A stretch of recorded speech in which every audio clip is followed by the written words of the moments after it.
D K Shivakumar ಹೇಳ್ತಾರೆ ನನ್ನಿಂದ ಕಾಂಗ್ರೆಸ್ ಗೆದ್ದಿದ್ದು ಅಂತ. ಓಕೆ, ಡಿ ಕೆ ಶಿವಕುಮಾರ್ ತಮ್ಮಿಂದ 2023ರಲ್ಲಿ ಕಾಂಗ್ರೆಸ್ ಗೆಲ್ತಾ 137 ಸೀಟುಗಳು ಭವಿಷ್ಯ ಹೇಳ್ಬಿಟ್ಟೆ ಅಂತ ಡಿ ಕೆ ಶಿವಕುಮಾರ್ ಬಿಜೆಪಿ ವಿರುದ್ಧ ನಮ್ಮಂತ ಹೋರಾಟಗಾರರು 2019ರಿಂದ 2023ರವರೆಗೂ ಮುಗಿಬಿದ್ದು ಬಿಜೆಪಿಯ ಹಗರಣಗಳನ್ನ, ಬಿಜೆಪಿ ನಡೀತಾ ಇದ್ದಂತಹ ಭ್ರಷ್ಟಾಚಾರಗಳನ್ನ, ಅಲ್ಲಿರುವ ಅಧಿಕಾರಿಗಳನ್ನ, PSI ಸ್ಕ್ಯಾಮ್ಗಳನ್ನ ಎಕ್ಸ್ಪೋಸ್ ಮಾಡಿದ್ದು ನಮ್ಮಂತವರು. ಡಿ ಕೆ ಶಿವಕುಮಾರ್ ತಾವು ಏನ್ ಎಕ್ಸ್ಪೋಸ್ ಮಾಡಿದ್ರಿ? ಅಪೋಸಿಷನ್ ಲೀಡರ್, ಅಪೋಸಿಷನ್ ಅಲ್ಲಿ ಕಾಂಗ್ರೆಸ್ ಇತ್ತಲ್ಲ, ಬಿಜೆಪಿ ಸರ್ಕಾರದಲ್ಲಿ ಏನ್ ಎಕ್ಸ್ಪೋಸ್ ಮಾಡಿದ್ರಿ? ಏನೂ ಮಾಡಿಲ್ಲ.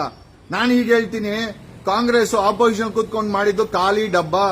ಮಾಡಿದ್ದೆಲ್ಲ ನಮ್ಮಂತ ಹೋರಾಟಗಾರರು ಬಿಜೆಪಿ ವಿರುದ್ಧ ತಿರುಗಿ ಬಿದ್ದಾಗ ಜನರಿಗೆ ಏನು ಆಪ್ಷನ್ ಇಲ್ಲದೆ ಕಾಂಗ್ರೆಸ್ಗೆ ವೋಟ್ ಹಾಕಿದ್ದೆ ಹೊರತು ನೀನೇನ್ ದುಡ್ದಿಲ್ಲ. ಡಿ ಕೆ ಶಿವಕುಮಾರ್, ಆ ರೀತಿ ನೀನು ನಿಜವಾಗ್ಲೂ ನೀನು ದುಡ್ದಿದ್ಯಾ ಅಂತ ಏನಾದ್ರೂ ಗ್ಯಾರಂಟಿ ಇದ್ರೆ 2023ರಲ್ಲಿ MLA ಎಲೆಕ್ಷನ್ಸ್ ಅಲ್ಲಿ ನಿಮ್ಮ ಸರ್ಕಾರ ಬಂದಿದ್ದು ನಮ್ಮಂತ ಹೋರಾಟಗಾರರ ಕೃಪಾ ಕಟಾಕ್ಷವೇ ಹೊರತು ನಿನ್ನದೇನು ಕಾಂಟ್ರಿಬ್ಯೂಷನ್ ಇಲ್ಲ. ನಿಂದೇನ್ ಕಾಂಟ್ರಿಬ್ಯೂಷನ್ ಅಂತಂದ್ರೆ ಅಧ್ಯಕ್ಷನಾಗಿ ಆ ರವೀಂದ್ರನ್ಗೆ ಟಿಕೆಟ್ ಕೊಡಕ್ಕೆ ಹೇಳಿದ್ದಂತೆ, ಕಾಸಿದ್ರೆ ನಿಂಗೆ ಟಿಕೆಟ್ ಅಂತ ಡಾಕ್ಟರ್ ರವೀಂದ್ರ ಮಂಡ್ಯ ಟಿಕೆಟ್ ಕೊಟ್ಟ.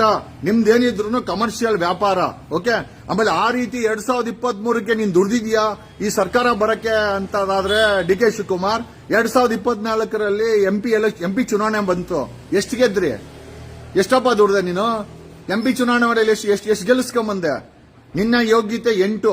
ನೀನು ನಿಜವಾಗ್ಲೂ ದುಡ್ದಿದ್ರೆ, ನಿನ್ನ ಮೇಲೆ ನಿಜವಾಗ್ಲೂ ಜನರಿಗೆ ನಂಬಿಕೆ ಇದ್ದಿದ್ರೆ ನಿಮ್ಮ ಸರ್ಕಾರ 1 ವರ್ಷ ಆದಮೇಲೆ ಎಂಪಿ ಚುನಾವಣೆ ಬಂತು. ಎಂಪಿ ಚುನಾವಣೆಯಲ್ಲಿ ಗೆದ್ದಿದ್ದೆ 7-8. ಓಕೆ, 28 ಸೀಟಲ್ಲಿ ನಿಮ್ಮ ಕಾಂಗ್ರೆಸ್ ಸರ್ಕಾರ ಗೆದ್ದಿದ್ದೆ 7-8. ಆಯ್ತಪ್ಪ, 7-8 ಯಾಕಪ್ಪ ಗೆದ್ರು? 28 ಗೆಲ್ಲಿಸ್ಕೊಂಬರ್ಬೇಕಾಗಿತ್ತು. ಆಮೇಲೆ ನೀನ್ ಮಾಡಿರೋ ಹೋರಾಟಕ್ಕೆ ಜನ ಓಟ್ ಹಾಕಿರೋದಲ್ಲ ರೀ. ಡಿ ಕೆ ಶಿವಕುಮಾರ್, ನೀನ್ ಯಾವ್ದು ಹೋರಾಟನೂ ಮಾಡಿಲ್ಲ. ನೀನ್ ಆಪೋಸಿಷನ್ ಕೂತ್ಕೊಂಡಾಗ 2023ರಲ್ಲಿ PSI ಸ್ಕ್ಯಾಮ್ ಅಲ್ಲಿ AP ರಂಗನಾಥ್ MLC ನಿಂತ್ಕೊಂಡಿದ್ದಾರೆ JDS ಇಂದ. AP ರಂಗನಾಥ್, ನಾವು ಅಡ್ವೊಕೇಟ್ಗಳು ಬಿಜೆಪಿ ಸರ್ಕಾರದಲ್ಲಿ 500 ಕೋಟಿ PSI ಹಗರಣದಲ್ಲಿ ಒಬ್ಬ ADGP 48 ಜನ ಪೊಲೀಸರನ್ನ ನಾವು ಜೈಲಿಗೆ ಕಳಿಸಿದ್ದು. ಆಮೇಲೆ ಅವ್ರನ್ನ ನೀವೇನ್ ಮಾಡಿದೀರ ಗೊತ್ತಾ? ಆ 48 ಜನ 1.25 ವರ್ಷ ಜೈಲಲ್ಲಿ ಇದ್ದು ಹೊರಗಡೆ ಬಂದ್ರೆ ಅವ್ರಿಗೆಲ್ಲ ಬಡ್ತಿ ಕೊಟ್ಟಿದ್ರ, ಅವ್ರಿಗೆಲ್ಲ ನೀವು ಕೆಲಸ ಕೊಟ್ಟಿದ್ರ. ಎಂತ ಜನ ನೀವು? ಡಿ ಕೆ ಶಿವಕುಮಾರ್, ನೀನು ಪಕ್ಷಕ್ಕೆ ದುಡ್ದಿದ್ಯಾ? ಪಕ್ಷ ಅಲ್ಲ, ಜನ ವೋಟ್ ಹಾಕರೆ ನಿಮ್ಮ ಪಕ್ಷ ಏನಾದ್ರು 2023ಕ್ಕೆ ಏನೋ ಅದು ಅಧಿಕಾರಕ್ಕೆ ಬಂದಿದೆ ಅಂತಂದ್ರೆ ನಮ್ಮಂತವ್ರು ಎಕ್ಸ್ಪೋಸ್ ಮಾಡಿದೀವಿ ಬಿಜೆಪಿನ. ಲಿಟ್ರಲಿ ನನ್ನನ್ನು 2 ಸತಿ 3 ಸತಿ ಜೈಲಿಗೆ ಹಾಕಿದ್ರು ಇದೇ ಬಿಜೆಪಿಯವರು. ನಾವು ಎಕ್ಸ್ಪೋಸ್ ಮಾಡಿದಕ್ಕೆ ಕಾಂಗ್ರೆಸ್ಗೆ ವೋಟ್ ಹಾಕಿದ್ರು, 137 ಸೀಟ್ ಬಂತು. ಅದು ನಿನ್ನ ಪ್ರಯತ್ನ ಏನೂ ಇಲ್ಲ. ಅಧ್ಯಕ್ಷನಾಗಿ ಟಿಕೆಟ್ ಕೊಟ್ಟಿದ್ಯಾ, ಪಕ್ಷಕ್ಕೆ ಡೊನೇಷನ್ ತಗೊಂಡಿದ್ಯಾ, ಇಷ್ಟು ಬಿಟ್ರೆ ನಿಂದ ಏನು ಕಾಂಟ್ರಿಬ್ಯೂಷನ್ ಇಲ್ಲ. ಆಮೇಲೆ ಅದು ನಿನ್ನ 137 ಸೀಟು ನಿಂದು ಕಾಂಟ್ರಿಬ್ಯೂಷನ್ ಅನ್ನೋದೇನಾದ್ರೂ ಕ್ಲೇಮ್ ಮಾಡೋದಾಯ್ತು ಅಂತಂದ್ರೆ 1 ವರ್ಷ ಬಿಟ್ಟು MP ಎಲೆಕ್ಷನ್ ಚುನಾವಣೆ ಏನೋ ನಡೀತು. MP ಚುನಾವಣೆಯಲ್ಲಿ ಯಾಕಪ್ಪ 8 ಸೀಟ್ ಗೆದ್ದೆ? ಹಂಗಾರೆ ಡಿ ಕೆ ಶಿವಕುಮಾರ ಬಂಡೆ ಅಲಿಯಾಸ್ ಬಂಡೆ ಯಾಕಪ್ಪ 8-9 ಸೀಟ್ ಗೆದ್ದಿದ್ದು? ಗೆಲ್ಸ್ಕೊಂಡ್ ಬರ್ಬೇಕಾಯ್ತು ನೀನು 28 ಸೀಟು. ಆಮೇಲೆ ಡೆಪ್ಯೂಟಿ CM ಆಗಿ 1 ವರ್ಷ ಆಗಿತ್ತು, ನಿನ್ನ ಸಾಧನೆ ತೋರಿಸಬೇಕಾಗಿತ್ತು. ಅದ್ ಯಾವ್ದೋ ಕಿತ್ತೋಗಿರೋ book, not for sale book ನ 100 ರೂಪಾಯಿ ಇಸ್ಕೊಂಡ್ ಕೊಡೋ ಅಂತ ಹೇಳೋ ವ್ಯಕ್ತಿ ನೀನು. ಓಕೆ, ಎಂತ ಕಮರ್ಷಿಯಲ್ ತಲೆ ಇದೆ ನಿನಗೆ? ಆಮೇಲೆ ಒಂದೊಂದು ಟೀಕೆನ, ಒಂದೊಂದು ಕಾಂಗ್ರೆಸ್ ಟಿಕೆಟ್ ನ ಯಾವ ಮಟ್ಟದ ಡೊನೇಷನ್ ಇಸ್ಕೊಂಡು ವ್ಯಾಪಾರ ಆಗ್ಬೋದು ಅನ್ನೋದನ್ನ ಆ ಬುಕ್ಕಲ್ಲೇ ನಿನ್ನ ಬುದ್ಧಿ ಗೊತ್ತಾಗುತ್ತೆ. ನಿಮ್ ಮಗಳಿಗೋಸ್ಕರ ಟನಲ್ ಬೇಕಾ? ಬೆಂಗಳೂರಿನ ಅಗದಾಕ್ಬಿಡು. ನಿನ್ ಮಗಳಿಗೋಸ್ಕರ, ನಿನಗೋಸ್ಕರ. ನಾವು ಈ ಕರ್ನಾಟಕದಲ್ಲಿ ಓಟು 7 ಕೋಟಿ ಜನ ಪಕ್ಷಗಳಿಗೆ ಹಾಕರೆ ಸರ್ಕಾರ ಆಗ್ತದೆ. 24 ಗಂಟೆ ತೆರಿಗೆ ಕಟ್ಟೋ ಅಂತ ತೆರಿಗೆದಾರರು, the powerful king of this ಏನೋ ಕರ್ನಾಟಕ ನಾವುಗಳೆಲ್ಲ.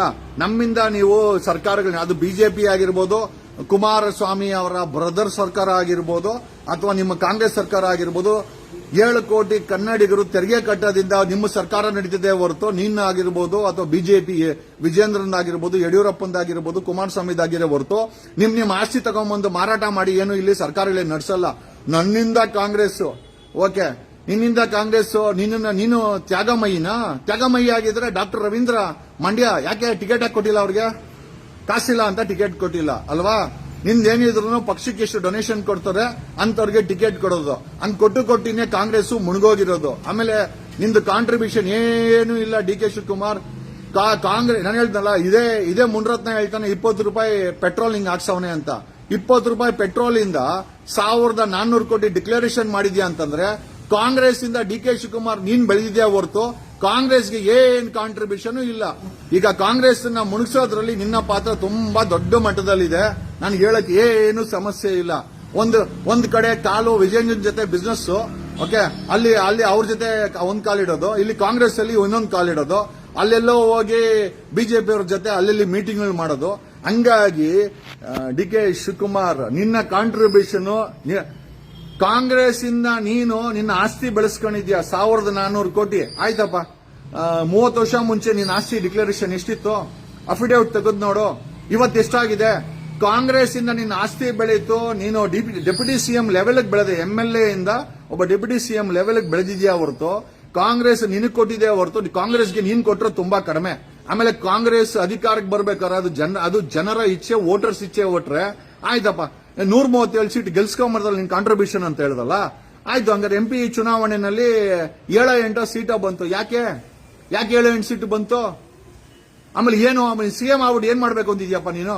ನಿಮ್ ಪಾರ್ಟಿನೇ ಅಧಿಕಾರದಲ್ಲಿರೋದು, ನೀನ್ ಸಿಎಂ, ಡೆಪ್ಯೂಟಿ ಸಿಎಂ. ಈಗಲೂ ಕೂಡ ಎಲ್ಲಾ ವ್ಯವಹಾರ ನೀನೇ ಮಾಡ್ತಾ ಇರೋದು. ಏನೋ ಸಿದ್ದರಾಮಯ್ಯನಂತೂ ಮಾಡ್ತಾ ಇಲ್ಲ. ಎಲ್ಲಾ ವ್ಯವಹಾರ ಕಂಪ್ಲೇಂಟ್ ಕೂಡ ನಿನ್ ಮೇಲೆ ಇರೋದು. ಸತೀಶ್ ಜಾರಕಿಹೊಳಿ ಮೇಲೆ, ನಿನ್ ಮೇಲೆ ಕರ್ನಾಟಕ ಕಾಂಟ್ರಾಕ್ಟರ್ ಅಸೋಸಿಯೇಷನ್ ಅವರು ಕಂಪ್ಲೇಂಟ್ ಕೊಟ್ಟಿರೋದು. ಆಮೇಲೆ ಬರೀ ಬೆಳಗ್ಗೆ ಆದ್ರೆ ಸಿಎಂ ಅಂತ ಆ ಮಾಧ್ಯಮಗಳಿಗೆಲ್ಲ ಹೇಳ್ಕೊಂಡು ಅದನ್ನ ಪ್ರಚಾರ ಮಾಡ್ಕೊಂಡು, ಯೂಟ್ಯೂಬ್ ಅಲ್ಲಿ ಒಂದಷ್ಟು ಜನಕ್ಕೆ ಕಾಸು ಕೊಟ್ಕೊಂಡು ಅದನ್ನ ಪ್ರಚಾರ ಮಾಡ್ಕೊಂಡು ಏನ್ ಕಿಸಿಬೇಕು ಅಂತಿದ್ಯಾ ಡಿ ಕೆ ಶಿವಕುಮಾರ್? ನನಗಂತೂ ಗೊತ್ತಿಲ್ಲ. ಓಕೆ, ಆಮೇಲೆ ನಿನ್ ಕಾಂಟ್ರಿಬ್ಯೂಷನ್ ಏನು? What is your contribution? ಬಿಜೆಪಿನ ತೆಗೆದಾಕೋದ್ರಲ್ಲಿ ನಮ್ಮಂತವರ ಹೋರಾಟ ಜಾಸ್ತಿ ಇದೆ. PSS ಸ್ಕ್ಯಾಮ್ ಆಗಿರ್ಬೋದು, ರವಿ ಡಿ ಚನ್ನನ್ ಅವ್ರನ್ನ ಎಕ್ಸ್ಪೋಸ್ ಮಾಡಿದ ಆಗಿರ್ಬೋದು, ಆಮೇಲೆ ಅದೇ ಟೈಮಲ್ಲಿ ನಡೆದಂತ ನಾನಾ ಸ್ಕ್ಯಾಮ್ಗಳಾಗಿರ್ಬೋದು. ಬೆಂಗಳೂರಲ್ಲಿ ಟೋಯಿಂಗ್ ಮಾಡ್ಕೊಂಡು ಟ್ರಾಫಿಕ್ ಅವರು ತಿಂಗಳು 100 ಕೋಟಿ ಮಾಡ್ತಾ ಇದ್ರು. ಅದನ್ನ ನಿಲ್ಸಿದೀವಿ ಅಲ್ರಿ. ಸ್ಕ್ಯಾಮ್ಗಳನ್ನ ಎಕ್ಸ್ಪೋಸ್ ಮಾಡಿದ್ದು ನಾವು, ನಮ್ಮಂತ ಹೋರಾಟಗಾರರು. ಬಿಜೆಪಿನ ಡಿಮ್ ಲೈಟ್ ತಗೊಂಬಂದು ನಮ್ಮಂತವ್ರು ಬಿಜೆಪಿನ ಎಕ್ಸ್ಪೋಸ್ ಮಾಡಿ, ಬಿಜೆಪಿ ಆಡಳಿತನ ಎಕ್ಸ್ಪೋಸ್ ಮಾಡಿ, ಜನರ ಮನಸ್ಸಿಗೆ ಬಿಜೆಪಿ ಸರಿ ಇಲ್ಲ ಅಂತ ತೋರಿಸಿದವ್ರು ನಾವು. ನೀನು ಮ್ಯಾಜಿಕ್ ಮಾಡ್ಬಿಟ್ಟ. ಯಾವ ಹೋರಾಟ ಮಾಡಿದ್ಯಾ 2023ವರೆಗೂ? ಬಿಜೆಪಿ ಜೊತೆ ಯಾವ ಹೋರಾಟ ಮಾಡಿದ್ಯಾ? ಈಗ ಯಾವ ಹೋರಾಟ ಮಾಡ್ತಾ ಇದೆಯಾ ಬಿಜೆಪಿ ಜೊತೆ? ನೀನ್ ಚೆನ್ನಾಗೇ ಇದೆಯಾ? ಇದು ಸಿದ್ದರಾಮಯ್ಯನಿಗೂ ಗೊತ್ತು, ರಾಹುಲ್ ಗಾಂಧಿಗೂ ಗೊತ್ತು, ವೇಣುಗೋಪಾಲ್ಗೂ ಗೊತ್ತು, ಇಡೀ ಕರ್ನಾಟಕ ಗೊತ್ತು ನೀನು ಬಿಜೆಪಿ ಅವ್ರ ಜೊತೆ ಚೆನ್ನಾಗಿದ್ಯಾ ಅಂತ. ಅಲ್ಲ, ಅಲ್ಲಿ ಬಿಜೆಪಿ ಅವ್ರ ಜೊತೆ ಚೆನ್ನಾಗನ್ನೋದು, ಅಲ್ಲಿ ಚೆನ್ನಾಗಿರೋದು, ಅವ್ರ ಚೆನ್ನಾಗಿರೋದು. ಆಮೇಲೆ ಇನ್ನೊಂದ್ ಕಡೆ ಬಂದ್ಬಿಟ್ಟು ನನಗೆ ಸಿಎಂ ಕೊಡಿ, ನಾನು ದುಡ್ದಿದ್ದೀನಿ. ಏನಪ್ಪ ದುಡ್ದಿದ್ಯಾ ನೀನು? ಕಾಂಗ್ರೆಸ್ ಪಕ್ಷ ನಿನ್ ಟಿಕೆಟ್ ಕೊಟ್ಟು MLA ಮಾಡಿಲ್ಲ ಅಂತಿದ್ರೆ ಇವತ್ತು 1400 ಕೋಟಿ ಡಿಕ್ಲರೇಷನ್ ಹಿಂಗಾಗ್ತಾ ಇತ್ತು? ಮಾಡಕ್ ಆಗ್ತಾ ಇತ್ತ ನಿಮ್ ಕೈಯಲ್ಲಿ? I think your a good business man than a CM. ನೀನ್ ಸಿಎಂ ಆಗೋದ್ಕಿಂತ ವ್ಯಾಪಾರಿನೇ ಚೆನ್ನಾಗಿದ್ಯಾ ಅಲ್ರಿ. ಕಾಂಗ್ರೆಸ್ ಇಂದ ನೀನ್ ಬೆಳೆದಿದ್ಯಾ ಹೊರತು ಕಾಂಗ್ರೆಸ್ಗೆ ನಿನ್ನ ಕಾಂಟ್ರಿಬ್ಯೂಷನ್ ಏನೂ ಇಲ್ಲ. ಆಮೇಲೆ ಅಧ್ಯಕ್ಷ ಅಂತ ಬೀಗಕ್ಕೆ ಹೋಗ್ಬೇಡ. ನಿನಗಿನ ಮುಂಚೆ ಅಧ್ಯಕ್ಷರು ಏನೋ ಪರಮೇಶ್ವರ್ ಆಗಿದ್ರು, ದಿನೇಶ್ ಗುಂಡೂರಾವ್ ಆಗಿದ್ರು. ಯಾರು ಕೂಡ ನಿಂತರ ಉಚ್ಚಾಟ ಅಂತೂ ಮೆರೆದಿಲ್ಲ. ನಾನೇ ಕಾಂಗ್ರೆಸ್, ನನ್ನಿಂದನೇ ಅಲ್ಲ. ಏನ್ ಮಾಡ್ಕೊಂಡಿದ್ಯಾ? 1400 ಕೋಟಿ ಡಿಕ್ಲೇರ್ ಮಾಡ್ಕೊಂಡಿದ್ಯಾ? ಕಾಂಗ್ರೆಸ್ ಇಂದ ಬದುಕಿರೋದಪ್ಪ ನೀನು. ನನಗನ್ಸಿದ ಪ್ರಕಾರ ಕಾಂಗ್ರೆಸ್ ಇಂದ ನೀನ್ ಬದುಕಿದ್ಯಾ. ಕಾಂಗ್ರೆಸ್ ಇಂದ ಬದುಕ್ಬಿಟ್ಟು ಇವತ್ತು ಕಾಂಗ್ರೆಸ್ ಅವ್ರನ್ನೇ ನನ್ನ ಸಿಎಂ ಮಾಡಿಲ್ಲ, ನನ್ನ ದಾರಿ ಏನ್ ರಾಜೀನಾಮೆ ಕೊಟ್ಟು ಹೋಗ್ಬೋದು ಅಷ್ಟೇ. ಜನ ನಿನ್ನಿಂದ ಏನ್ ಯಾರು ಬರಲ್ಲ, ನಿನ್ನ ನ್ಯೂಸ್ ಯಾರು ನೋಡಲ್ಲ. ನೋ ಬಡಿ ಕೇರ್ಸ್ ಫಾರ್ ಯು. ಓಕೆ, ಒಂದಂತ ಅರ್ಥ ಮಾಡ್ಕ. ಒಂದ್ ಹೇಳ್ತೀನಿ, ಎಲ್ಲ ಇದ್ದು ಏನು ಇಲ್ಲದ ಹಾಗೆ ಕಾಂಗ್ರೆಸ್ ಅಲ್ಲಿರುವಂತ ಏಕೈಕ ವ್ಯಕ್ತಿ ಅಂದ್ರೆ ಅದು ಡಿ ಕೆ ಶಿವಕುಮಾರ್. ಆಯ್ತು, ನಾನೇನ್ ಕಾಂಗ್ರೆಸ್ ಫ್ಯಾನ್ ಅಂತೂ ಅಲ್ಲ. ಸಿದ್ದರಾಮಯ್ಯನವ್ರನ್ನ ಕಾಂಗ್ರೆಸ್ ಅಲ್ಲಿರುವಂತವ್ರು ಜನ ಯಾಕೆ ಮೆಚ್ಕೊಂತಾರೆ ಗೊತ್ತಾ? ಆಯಪ್ಪ ಬಾಚ್ಕೊಳ ಕೆಲಸ ಮಾಡಕ್ ಹೋಗಲ್ಲ. ಬಾಚ್ಕೊಂಬೋದು, ಸುತ್ತಮುತ್ತಲವರು ಬಾಚ್ಕೊಂಬೋದು, ನನಗದು ಬೇಕಾಗಿಲ್ಲ. ಬಟ್ ಆದ್ರೆ ಸಿದ್ದರಾಮಯ್ಯನವರಲ್ಲಿ ಕನಿಷ್ಠ ಮಾನವೀಯತೆ ಅಂತೂ ಇದೆ. ನೀನೊಂದು not for sale book Rahul Gandhi book ನ ಏನೋ ಕೆಪಿಸಿಸಿ ಪಕ್ಷದ ಕಚೇರಿನಲ್ಲಿ 100 ರೂಪಾಯಿ ಇಸ್ಕೊಂಡು ಮಾರ್ರೋ ಅಂತ ಹೇಳೋ ಅಂತ ವ್ಯಕ್ತಿ ತಾವು. ಕಾಂಗ್ರೆಸ್ ಟಿಕೆಟ್ ನ ಎಷ್ಟು ಡೊನೇಷನ್ ಇಸ್ಕೊಂಡು ಕೊಡಬಹುದು ಅನ್ನೋದನ್ನ ಕರ್ನಾಟಕದ ಜನತೆ ನೋಡ್ತಾ ಇದ್ದಾರೆ. ಡಿ ಕೆ ಶಿವಕುಮಾರ ಬರೀ ದುಡ್ಡ? ನಾನೊಬ್ಬ ಸಾಮಾನ್ಯ ಅಡ್ವೊಕೇಟ್, ನಾನೊಬ್ಬ ಗ್ರಾಮ ಪಂಚಾಯತಿ ಮೆಂಬರು ಅಲ್ಲ. ಆದ್ರೆ ಇಡೀ ಸರ್ಕಾರಗಳನ್ನ ನಡಗಿಸೋ ಕೆಪಾಸಿಟಿ ನನಗಿದೆ. ನೀನು ಸುಳ್ಳು ಕೇಸ್ ಹಾಕ್ಸ್ಬೋದು, ಮತ್ತೊಂದು ಮಾಡಿಸ್ಬೋದು, ಮಗದೊಂದು ಮಾಡಿಸ್ಬೋದು. ಅದೇ ಪೊಲೀಸ್ ಅವ್ರನ್ನ ನಾನು ಕೂಡ ಫಿಕ್ಸ್ ಮಾಡ್ತಾ ಇದ್ದೀನಿ. ಯಾಕೆ ಅಂದ್ರೆ ಐ ಆಮ್ ಎನ್ ಅಡ್ವೊಕೇಟ್. ಒಬ್ಬ ಅಡ್ವೊಕೇಟ್ ವಿರುದ್ಧ ಹೋಗ್ಬೇಕಾದ್ರೆ, ಒಬ್ಬ ನಿಷ್ಠಾವಂತ ಅಡ್ವೊಕೇಟ್ ವಿರುದ್ಧ ನಿಂತ್ಕೊಬೇಕಾದ್ರೆ ನಿನ್ನಲ್ಲಿ ನಿಷ್ಠೆ ಇರಬೇಕು. ನೀನು ಸುಳ್ಳು ಕೇಸ್ ಹಾಕಿದ್ರೆ ನಾನು ಹೈಕೋರ್ಟ್ಗೆ ಹೋಗ್ತೀನಿ. ನೀನ್ ಹೆಂಗ್ ಹೋಗ್ತಿಯಲ್ಲ ಸುಪ್ರೀಂ ಕೋರ್ಟ್ಗೆ ಕಪಿಲ್ ಸಿಬಲ್ ಇಟ್ಕೊಂಡು? ನಿನಗೆ ಕಪಿಲ್ ಸಿಬಲ್ ಇದ್ರೆ ನನಗೆ ನಂದೇ ಆದಂತ ಸಿಬಲ್ಗಳವ್ರೆ. ನಾನು ಕೂಡ ಒಬ್ಬ ಸಿಬಲ್ಲೆ. ಕಪಿಲ್ ಸಿಬಲ್ ಅಷ್ಟು ಹೆಸರು ಮಾಡದಿರಬಹುದು, ಆದರೆ ಅಡ್ವೊಕೇಸಿ ಬಂದಾಗ ಯಾರಪ್ಪನ ಜ್ಞಾನ ಅನ್ನೋದು ಯಾರಪ್ಪನ ಮನೆ ಆಸ್ತಿನೂ ಅಲ್ಲ. ಓಕೆ, ನೀನ್ ಸಿಎಂ ಆದ್ರೆ ಏನ್ ಬದಲಾವಣೆ ಮಾಡ್ತೀಯ? ಸುವರ್ಣ ಕರ್ನಾಟಕ ಮಾಡ್ತೀಯಾ? 2 ವರ್ಷ ಡೆಪ್ಯೂಟಿ ಸಿಎಂ ಆಗಿದೆಯಾ? ಬೆಂಗಳೂರು ತುಂಬಾ ಬರೀ ಗುಂಡಿಗಳಿದೆ. 7,000 ಟನ್ ಕಸ ತಗೊಂಡೋಗಿ ಬಿಸಾಕ್ತೀರಾ. ಏನೋ ಬೇಸಿಗೆ ಬಂದ್ರೆ ಜನರಿಗೆ ಕುಡಿಯಕ್ ನೀರಿಲ್ಲ, ಮಳೆಗಾಲ ಬಂತು ಅಂತಂದ್ರೆ ರೋಡ್ಗಳೆಲ್ಲ ಕೆರೆ ಆಗತ್ತೆ. ಇಷ್ಟೇ ನಿನ್ನ ಸಾಧನೆ. ಬೆಂಗಳೂರನ್ನೆಲ್ಲ ಬಳಿದು ಗಾರ್ಡನ್ ಸಿಟಿ ಬೆಂಗಳೂರನ್ನ ಇವತ್ತು ಕ್ಯಾನ್ಸರ್ ಸಿಟಿ ಮಾಡಿರೋದೇ 3 ಪಕ್ಷಗಳ ಸಾಧನೆ. Cancer city ಮಾಡಿಟ್ಟಿದ್ದೀರಾ.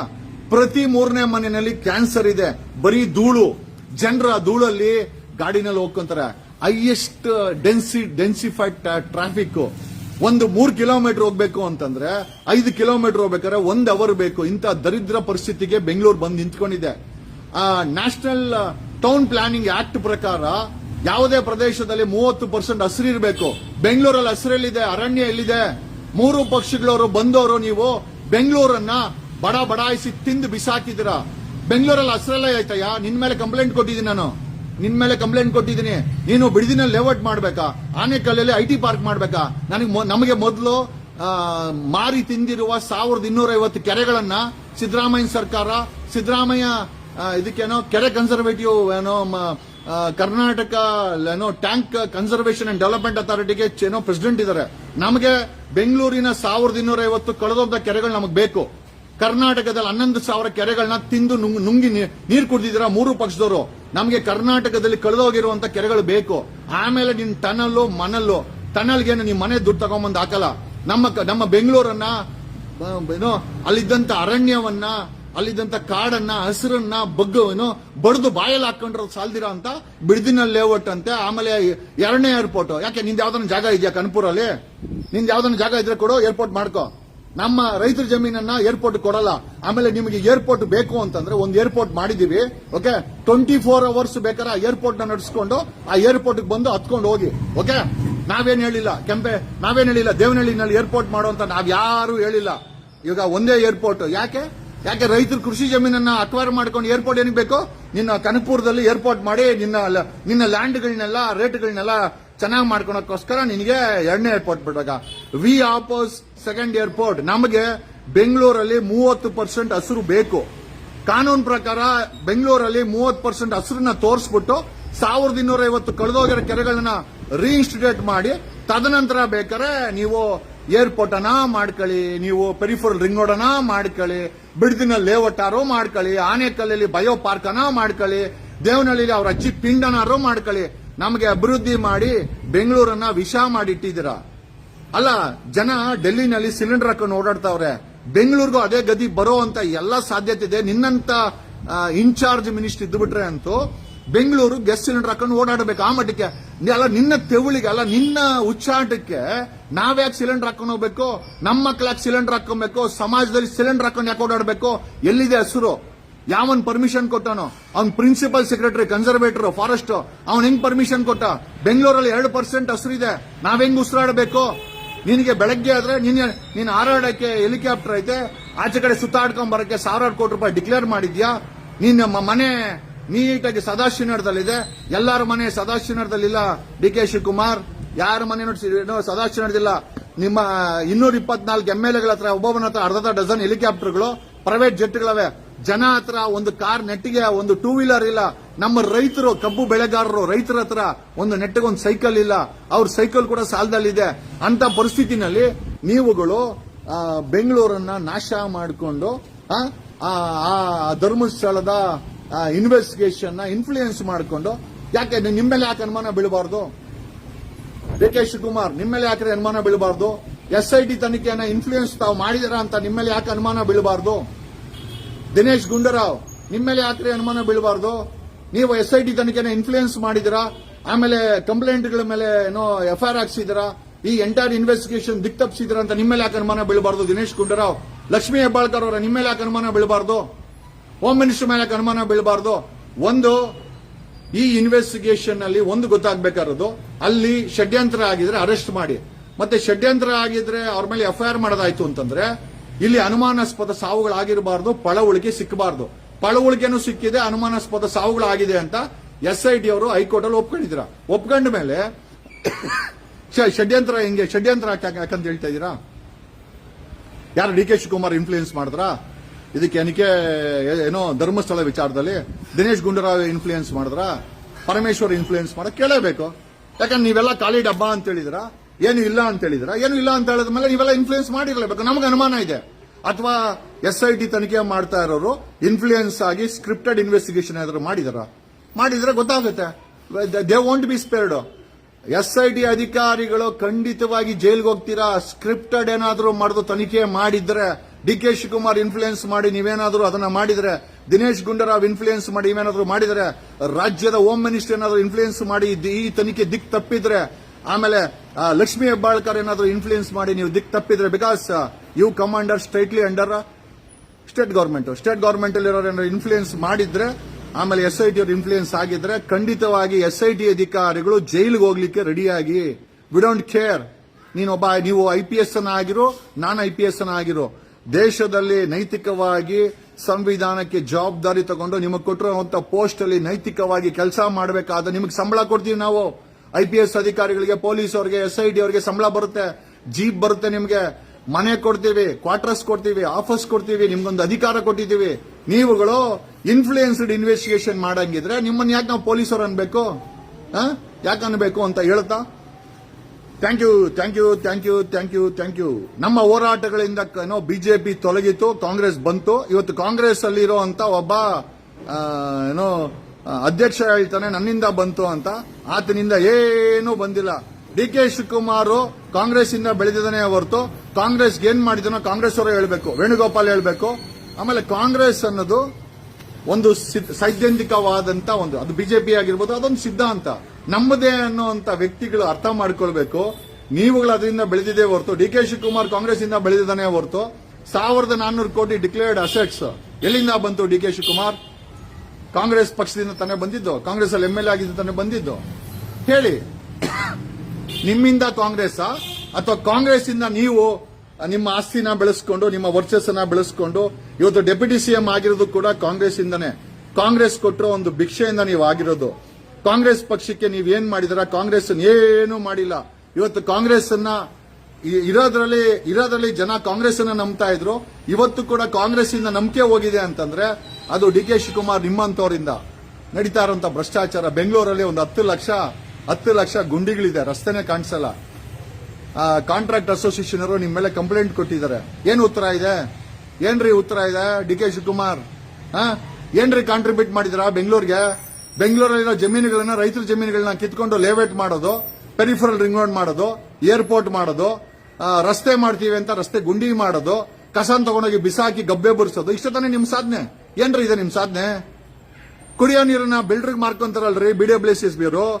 500 million litres of water leakage ಅಂತ ತೋರಿಸಿ ಬಿಲ್ಡರ್ಗಳಿಗೆ ದೊಡ್ಡ ಪೈಪ್ ಹಾಕ್ಬಿಟ್ಟು ಬಿಲ್ಡರ್ಗಳಿಗೆ ನೀರು ಕೊಡುವಂತ ಬೇವರ್ಸಿ ಭ್ರಷ್ಟ BWSS ಅಧಿಕಾರಿಗಳು ಜನರಿಗೆ ಕುಡಿಯಕ್ಕೆ ನೀರು ಕೊಡಲ್ಲ.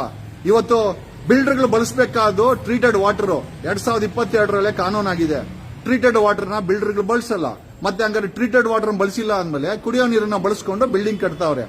ಬಿಲ್ಡರ್ಗಳಿಗೆ ಕುಡಿಯೋ ನೀರು ಕೊಟ್ಟು ಜನರಿಗೆ ಖಾಲಿ ಬಿಂದಿಗೆ ಕೊಡೋ ಅಂತ ಬೇವರ್ಸಿ BWSSB ಅಧಿಕಾರಿಗಳು. ಒಂದು ಸಣ್ಣ ಸ್ವೀಡನ್ ದೇಶ 20 ವರ್ಷಗಳಿಂದ ತನ್ನ ಇಡೀ ಸ್ವೀಡನ್ ದೇಶದ ಕಸವನ್ನ ರೀಸೈಕಲ್ ಮಾಡಿ ಅದರಿಂದ ಬಯೋಫ್ಯೂಯಲ್ ಮಾಡಿ ಆ ಸ್ವೀಡನ್ ದೇಶದ ಬಸ್ಸುಗಳನ್ನ ಓಡಿಸ್ತಾರೆ. ಇಡೀ ಸ್ವೀಡನ್ ದೇಶ ಕಸದಿಂದ ಎಲೆಕ್ಟ್ರಿಸಿಟಿ ಜನರೇಟ್ ಮಾಡಿ ಇಡೀ ಆ ಸ್ವೀಡನ್ ಅನ್ನ ಬೆಳಕನ್ನ ಚೆಲ್ಲೋದು ಕಸದಿಂದ. ಅಲ್ಲಿ ಸ್ವೀಡನ್ ಅಲ್ಲಿ ಕಸವನ್ನ ಕಾಸು ಕೊಟ್ಟು ಸರ್ಕಾರ ಕೊಂಡ್ಕೊಂತದೆ. ಇಲ್ಲಿ ತಗೊಂಡೋಗಿ ದೊಡ್ಡಾಪುರ ಹತ್ರ, ಆನೇಕಲ್ ಹತ್ರ, ಯಲಾಂಕದಲ್ಲಿ, ದಾಸರಳ್ಳಿ ಹತ್ರ, ತುಮಕೂರು ಹತ್ರ ತಗೊಂಡೋಗಿ ಬಿಸಾಕ್ಬಿಟ್ಟು ಏನ್ ಕ್ರಾಂತಿ ಮಾಡಿದಿರಪ್ಪ ನೀವು ಕಾಂಗ್ರೆಸ್ ಅವರು? ಕಳೆದ 2 ವರ್ಷದಲ್ಲಿ ಏನ್ ನಿಮ್ಮ ಕ್ರಾಂತಿ? I am asking the Congress it self ಏನ್ ಕ್ರಾಂತಿ ಮಾಡಿದಿರಾ? ಬೆಂಗಳೂರು ಗಬ್ಬೆದ್ದೋಗಿದೆ. ಬೆಂಗಳೂರಲ್ಲಿ ಕಾಸು ಸಂಪಾದನೆ ಮಾಡಬಹುದು, ಜೊತೆನಲ್ಲಿ ಫ್ರೀಯಾಗಿ ಸಿಗೋದು ಕ್ಯಾನ್ಸರ್. ಆರೋಗ್ಯ ಎಷ್ಟು ಮಟ್ಟಿಗೆ ಗಬ್ಬೆದ್ದೋಗಿದೆ ಅಂತಂದ್ರೆ ವಾಯು ಮಾಲಿನ್ಯ ಒಂದು ಗಬ್ಬೆದ್ದೋಗಿದೆ. ವಾಟರ್ ಕಮಿಷನ್ ರಿಪೋರ್ಟ್ ಇದೆ. ಬೆಂಗಳೂರಿನ ಗ್ರೌಂಡ್ ವಾಟರ್ ಎಕ್ಕುಟ್ಟು ಹೋಗಿದೆ.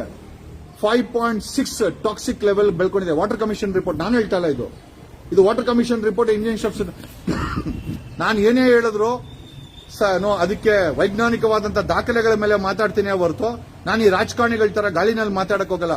ಬೆಂಗಳೂರು ಗ್ರೌಂಡ್ ವಾಟರ್ ಏನೋ 5.6 ಟಾಕ್ಸಿಕ್ ಲೆವೆಲ್ ಇದೆ. ಮೆಟಲ್ಸ್, ಮ್ಯಾಂಗನೀಸು, ಟಾಕ್ಸಿಕ್ ಮೆಟೀರಿಯಲ್ಸ್ ಸಿಗುತ್ತೆ. ಅದನ್ನ ಕುಡಿದ್ರೆ ನೀವು ಬದುಕಲ್ಲ, ನಿಮ್ಮ ಮಕ್ಕಳು ಬದುಕಲ್ಲ.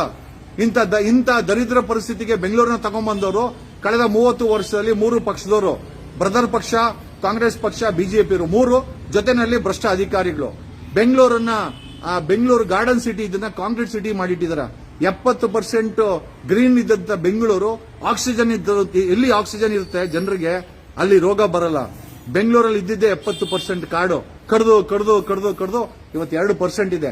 ಆಕ್ಸಿಜನ್ ಇಲ್ಲ, ಪ್ರತಿ ಮನೆಯಲ್ಲೂ ಕಾಯಿಲೆ and most of them are gifted with cancer. ಈ ಎಲ್ಲಾ ವಿಚಾರ ಹೇಳುತ್ತಾ ಕಾಂಗ್ರೆಸ್ ಪಕ್ಷದಲ್ಲಿ 1400 ಕೋಟಿ ಡಿಕ್ಲೇರ್ ಮಾಡಿಕೊಂಡ್ರು ಡಿ ಕೆ ಶಿವಕುಮಾರ್ ಯೋಚಿಸಬೇಕು. ತಮ್ಮಿಂದ ಕಾಂಗ್ರೆಸ್ ಪಕ್ಷನೂ ಅಲ್ಲ, ತಮ್ಮಿಂದ ಕರ್ನಾಟಕನೂ ಅಲ್ಲ. ಆಮೇಲೆ 2028ಕ್ಕೆ ಇದೇ ನಿಮ್ಮ ತಲೆನಲ್ಲಿ ಇದೇ ಓಡ್ತಾ ಇದ್ರೆ ಡಿ ಕೆ ಶಿವಕುಮಾರ್ 2028ಕ್ಕೆ ಐ ಆಮ್ ಶ್ಯೂರ್ ನೀವು MLA ಕೂಡ ಗೆಲ್ಲಲ್ಲ. ಈ ವಿಚಾರವನ್ನ ಹೇಳುತ್ತಾ ನಿಮ್ಮ ಅಸ್ತ್ರಗಳನ್ನ, ಪೊಲೀಸ್ಗಳನ್ನ ನಾನು 1000 ನೋಡಿದ್ದೀನಿ. ನಾನು ಹೋರಾಟ ಮಾಡ್ಕೊಂಡೆ ಈ ಲೆವೆಲ್ ಬೆಳ್ಕೊಂಡ್ ಬಂದವನು. ಓಕೆ, ನಾನು ಇವತ್ತೇ ನೋಡಿಲ್ಲ. ಡೌಟ್ ಇದ್ರೆ ಅಶೋಕನ್ನ ಕೇಳೋ, ಕರ್ನಾಟಕದ IPSಗಳನ್ನ ಕೇಳೋ. ಒಂದು ಸತಿ ಅವ್ರ ಮೇಲೆ ಕೈ ಇಟ್ರೆ ಅವರ ಬುಡ ಅಲ್ಲಾಡ್ಸೋರ್ಗೂ ಬಿಡಲ್ಲ. ಅವನ ಭ್ರಷ್ಟಾಚಾರ ಮಾಡಿದ್ರೆ ಅಂತೂ ಅವನು ಜೈಲ್ಗೆ ಹೋಗೋದಂತೂ ಗ್ಯಾರಂಟಿ. ನಾವು ಬಿಜೆಪಿ ಇರ್ಬೇಕಾರೆ ಎಷ್ಟು ಹೋರಾಟ ಮಾಡಿ ಜನರಿಗೆ ಬಿಜೆಪಿಯ ಬಗ್ಗೆ ಜಿಗುಪ್ಸೆ ತಂದಿಟ್ಟಿದ್ದಕ್ಕೆ ನಿಮ್ಗೆ ಓಟ್ ಹಾಕಿದೆ ಹೊರತು ನಿನ್ನ ಮೇಲೆ ಡಿ ಕೆ ಶಿವಕುಮಾರ್ ನಿನ್ನ ಪ್ರೀತಿಗೋಸ್ಕರ ಅಥವಾ ನಿನ್ನ 1400 ಕೋಟಿಗೆ ಜನ ಓಟ್ ಹಾಕಿಲ್ಲ. ಆ ಓಟ್ ಹಾಕಿರೋ ಜನ ಇವತ್ತು ರೈತರು ಬೀದಿನಲ್ಲಿದ್ದಾರೆ. ನಿಮ್ಮ ಸರ್ಕಾರದಲ್ಲಿ ಬೆಲೆ ಏರಿಕೆ ಇದೆ, ಪ್ರತಿಯೊಂದು ಬೆಲೆ ಏರಿಸಿದ್ಯಾ. ಒಂದು ನಾಟ್ ಫಾರ್ ಸೇಲ್ ಬುಕ್ ನ ಕೆಪಿಸಿಸಿ ಕಚೇರಿನಲ್ಲಿ 100 ರೂಪಾಯಿ ಇಸ್ಕೊಂಡು ಮಾರುವಂತ ಹೇಳುವಂತ ತಮ್ಮ ಮನಸ್ಥಿತಿ ಯೋಚನೆ ಮಾಡ್ಬೇಕು ಜನ. ನೀವು ತಾವು ಎಷ್ಟು ಕಮರ್ಷಿಯಲೈಸೇಷನ್ ನಿಮ್ಮಂತವ್ರಿಗೆ ಅಧಿಕಾರ ಕೊಟ್ರೆ ಸಮಾಜ ಮುಂಡಾ ಮುಚ್ಕೊಂಡು ಹೋಗ್ಬಿಡುತ್ತೆ. I am not against anybody, but ಈ ಸಮಾಜ ಅನ್ನೋದು ಈ ಮಣ್ಣಲ್ಲಿ ಬಸವಣ್ಣ ಹುಟ್ಟಿದ್ದಾರೆ, ಸಂಗೊಳ್ಳಿ ರಾಯಣ್ಣ ಹುಟ್ಟಿದ್ದಾರೆ, ಒನಕೆ ಓಬವ್ವ ಹುಟ್ಟಿದ್ದಾರೆ, ಕಿತ್ತೂರು ರಾಣಿ ಚೆನ್ನಮ್ಮ ಹುಟ್ಟಿದ್ದಾರೆ. ವೈಭವೀಕರಣವಾಗಿ ಅತಿ ಹೆಚ್ಚಿನ ಮಟ್ಟದಲ್ಲಿ ಇದ್ದಂತ ವಿಜಯನಗರ ಸಾಮ್ರಾಟರಿದ್ದಾರೆ, ಮೈಸೂರು ಒಡೆಯಾರಿದ್ದಾರೆ, ಕೆಂಪೆ ಗೌಡ್ರಿದ್ದಾರೆ, ಕುವೆಂಪು ಅವರಿದ್ದಾರೆ. ಈ ಮಣ್ಣಲ್ಲಿ ಅತಿ ಉತ್ತಮವಾದಂತ ವ್ಯಕ್ತಿಗಳು ಹುಟ್ಟಿದ್ದಾರೆ, ದರಿದ್ರನ ಮಕ್ಕಳು ಹುಟ್ಟಿದ್ದಾರೆ. ಆ ದರಿದ್ರದವರಿಂದ ಈ ಸಮಾಜಕ್ಕೆ ಸಿಕ್ಕಿರೋದು ಖಾಲಿ ಚಿಪ್ಪು. ಓಕೆ, ಆದರೆ ಒಳ್ಳೆ ವ್ಯಕ್ತಿಗಳಿಂದ ಈ ಒಂದು ನಾಡಿಗೆ ಒಂದು ಒಳ್ಳೇದು ಕೂಡ ಆಗಿದೆ. ಒಂದಂತೂ ನಿಜ, ಧರ್ಮಸ್ಥಳದ ವಿಚಾರದಲ್ಲಿ 3 ಪಕ್ಷದವರು ನೀವೆಲ್ಲ ಅಂಟಮ್ಮಂದ್ರು ಅಂತ ಜನರು ಗೊತ್ತಾಗಿದೆ. ರೈತರ ವಿಚಾರದಲ್ಲಿ ಅಂಟಮ್ಮಂದ್ರು ಅಂತ ಗೊತ್ತಾಗಿದೆ. 3 ಪಕ್ಷದಲ್ಲಿ ನಿಮ್ಮ 3 ಜನಕ್ಕೂ ನಿಮ್ಗೆ ಯಾರಿಗೂ ಓಟ್ ಹಾಕಲ್ಲ. 3 ಜನ 2028ಕ್ಕೆ ಗೆಲ್ಲಲ್ಲ. Thank you, thanks a lot, love you all. ನನ್ನ ನೇರವಾದ ನುಡಿ. ಸ್ವಲ್ಪ ಕಾಂಗ್ರೆಸ್ ಫ್ಯಾನ್ಗಳಿಗೆ ಬೇಜಾರಾಗಬಹುದು, ಬಟ್ ನಿಜ ಅಂತೂ ಇದೇನೆ. ಇರೋದ್ರಲ್ಲಿ ಸಿದ್ದರಾಮಯ್ಯ ಬೆಟರ್. ಇರೋದ್ರಲ್ಲಿ ನಾನು ಅಪ್ಪನ್ನ ಸತ್ಯರಿಸನ್ ಅಂತ ಹೇಳಕ್ ಹೋಗಲ್ಲ, but whatever it set and done present situation ಇರೋದ್ರಲ್ಲಿ Siddaramaiah is the best person for CM post. D K Shivakumar ಕೊಟ್ರೆ ಏನಿಲ್ಲ, ನಮ್ಮ ಮೈ ಮೇಲೆ ಇರೋ ಬಟ್ಟೆನೂ ಮುಕ್ಕಳ ಯಪ್ಪ ಹರಾಜಾಕ್ಬಿಡ್ತಾನೆ. Thank you. ಇದು ನನ್ನ ನೇರವಾದ ನೋಡಿ. I don't care. ಇದನ್ನ ಹೇಳಕ್ಕೆ ನನಗೇನು ನಾಚಿಕೆ ಇಲ್ಲ, ನನಗೇನು ಬೇಜಾರು ಇಲ್ಲ. ಆಮೇಲೆ ಡಿ ಕೆ ಶಿವಕುಮಾರ್ ಬೇಕು ಅಂತಂದ್ರೆ ಐ ಕ್ಯಾನ್ ಪ್ರೊವೈಡ್ ಎವಿಡೆನ್ಸ್. ನನ್ನ ಕ್ಲೇಮ್ಗಳಿಗೆ, ಡಿ ಕೆ ಶಿವಕುಮಾರ್ ವಿರುದ್ಧ ಕ್ಲೇಮ್ಗಳಿಗೆ ನನ್ನ ಹತ್ರ ಎವಿಡೆನ್ಸ್ ಬೇಕಾದ್ರೆ ಇದೆ, ನಾನು ಕೊಡ್ತೀನಿ. If at all you feel ನಾನು ಮಾತಾಡ್ತಾ ಇರೋದು ಸುಳ್ಳು ಅನ್ಸುತ್ತೆ ಡಿ ಕೆ ಶಿವಕುಮಾರ್ಗೆ, I can provide the evidence. ಒಂದ್ಸತಿ ಎವಿಡೆನ್ಸ್ ಕೊಟ್ರೆ ತಾವು ರಾಜೀನಾಮೆ ಕೊಡಬೇಕಾಗತ್ತೆ, ಮನಸ್ಸಲ್ಲಿರ್ಲಿ. Thank you.